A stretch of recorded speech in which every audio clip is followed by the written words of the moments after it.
এখন কি করতে হবে? আল্লাহ বলছেন, হে মুসা, ওই পাথরটা তোর হাতের ভিতরে যে লাঠিটা আছে ওই লাঠিতে আঘাত কর। যেরকম সুবহানাল্লাহ, আরেকটা আওয়াজ বলেন সুবহানাল্লাহ। এইবার করছেন কি, মুসা পয়গম্বর হাতের আশাটা দিয়া এবং লাঠিটা দিয়া বাস ওই পাথরের উপর মারছে কি আঘাত। আঘাত করার পর চঙ্গে চঙ্গে পাথর চেপে চেপে চিন্না গেছে। আমার পরে মুসালাইহিস সালাম টাকা টাকা দেখতেছে। বাজান যে এইবার ওই পাথরের ভিতরে আল্লাহর এক যুবক ওই জমিন থেকে সিজদা উঠাই যেন জোরে জোরে কোন সুবহানাল্লাহ। ওই বান্দার মতো মা,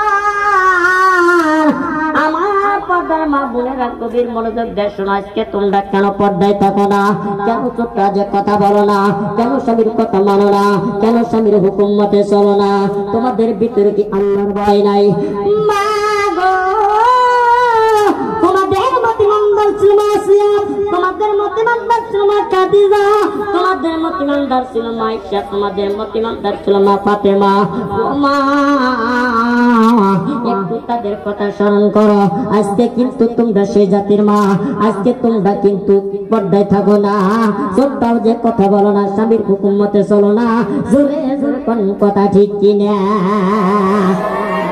কোনাবাড়ির মায়েরা অত্যন্ত ভালো, কারণ সিরাজগঞ্জের মায়েরা দেখতেছে হাই হাই করার চোখে দেয়, ওরা চোখে দেয় মাস্কারা, যুবকের পায়ে দেয় কামসারা, ওরা চোখে দেয় লটকা ফিস, ছেলেরা দেয় জিস। যেরকম কথা ঠিক কিনা? ওরা পায়ে দেয় হাই হিল, করে খালি খিল খিল। তোমার কোন জায়গায় কি লাগাইছে তা তো দেখলাম না। বড় জমির পাচন ভালো হয়, মা ভালো তার সন্তান ভালো হয়, তাছাড়া সন্তান ভালো হওয়ার সম্ভাবনা নাই। জোরে জোরে কোন কথা ঠিক কিনা? الذين هم عن صلاتهم